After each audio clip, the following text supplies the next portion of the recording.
period between 4,000 years ago and back to the period 2,000 years ago, which is actually the Roman age, the temperatures have been decreasing in Greenland by 2.5 degrees. Al Gore is made out to be a revolutionary figure attempting to save the planet, which is quite true.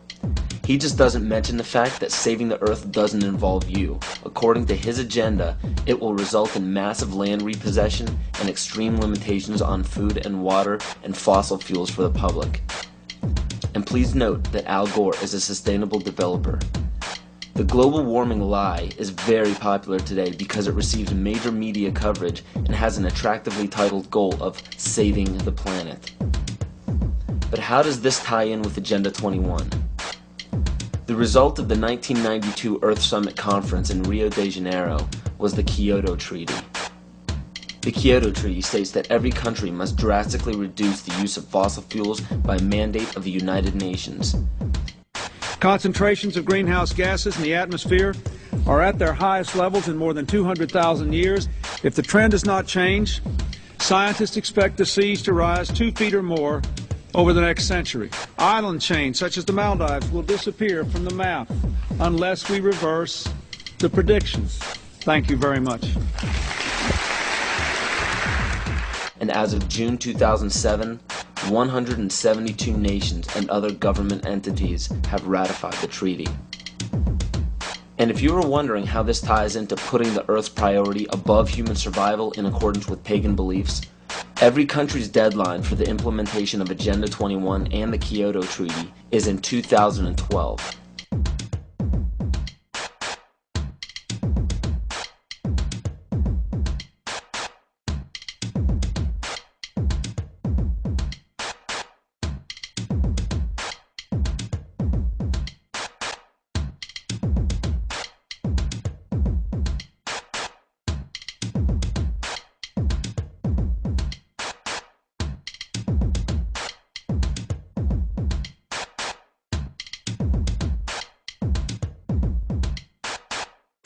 And if this wasn't enough, when the Pentagon was damaged in 9/11, they set a goal to have a completely new and improved Pentagon in December of 2012. So Codex Alimentarius goes into effect at the end of 2009, which gives it 3 years for the Codex regulations on food to create billions of preventable diseases and deaths.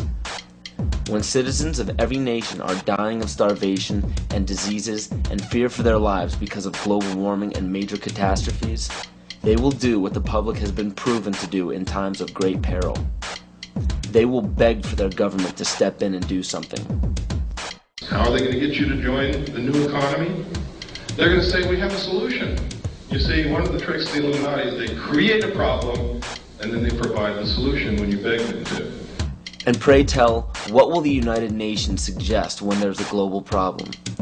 They will demand a global government, a new world order, exactly as the Maya, Hopi, Kali Yuga, and many other pagan civilizations prophesied. By 2012, the Kyoto Treaty, Agenda 21, Codex Alimentarius, and the new Pentagon will be fully operational to enforce a new world order. And the new world religion is obvious. We will all worship the earth, Gaia, the mother goddess we saved from extinction from global warming. We will be told that to keep from repeating the mistakes that we made in the past, we must hold the earth in higher regard than humans, just as pagan traditions require. This is too obvious to ignore. It is right in front of our faces, and yet we still refuse to see it. I guarantee you that by 2012 there will be a World War III, but it will not be between nations. It will be us and them. They know this. Why do you think the UN is consistently trying to disarm the public and the nations? They don't want us to be capable of fighting back. The proof of this is in the film released by the UN called Armed to the Teeth, where it demonizes gun ownership. It is also shown in the Freedom from War policy put in place by JFK in 1961. President John Kennedy went to the United Nations, September 1961, and he presented the United States program for general and complete disarmament in a peaceful world during a speech, and he said, "This is the official program of the United States of America. It's a disarmament program, it calls for the United States to turn over its military to the United Nations. Now, let that sit for a second. It calls for the United States to turn over its military to the United Nations.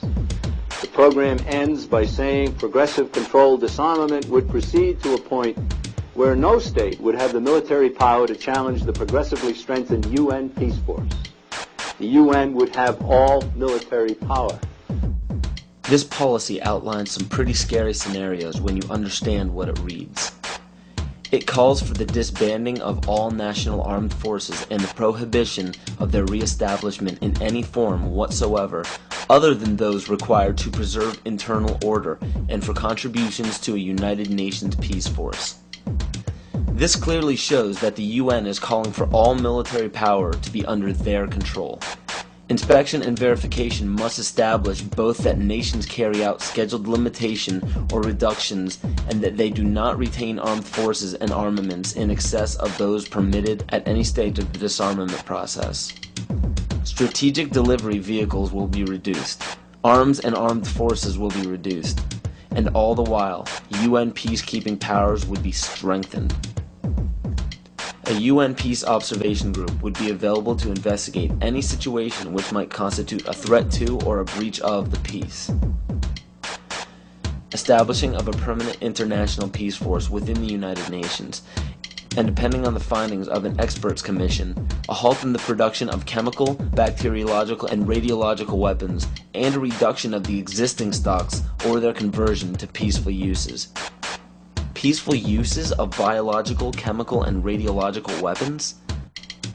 Do you see how they are perverting the word peace and making this policy sound unilaterally good? There is no other way to read this publication. It clearly states that all nations will hand over their military forces to a global United Nations military.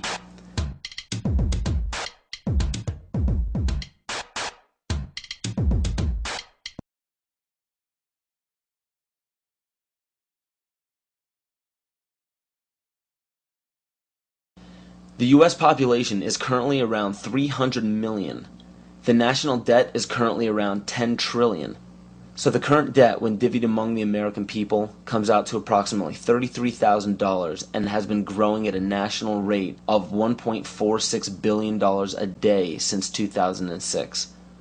Now with electronic banking, wire transfers, and credit cards, people have less physical custody of their money. As of right now, the amount of money in circulation is not able to cover the national debt. This was carefully planned since the inception of the Federal Reserve Bank. And the next planned step by the elite is already in play. George Bush signed a bill implementing the North American Union. President Bush signed a formal agreement that will end the United States as we know it.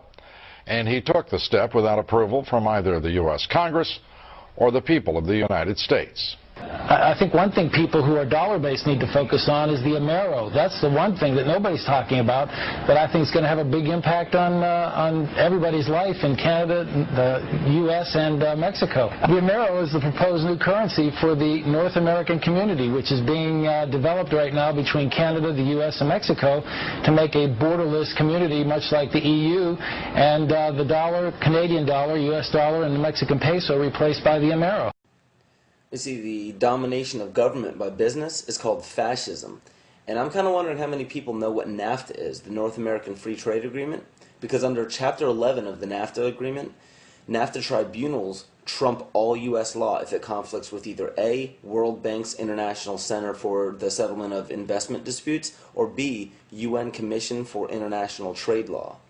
Now, that sounds scary enough, but when you understand what that reads, it also gives the power to violate the First and Second Amendment, which is saying, bye-bye to the Constitution.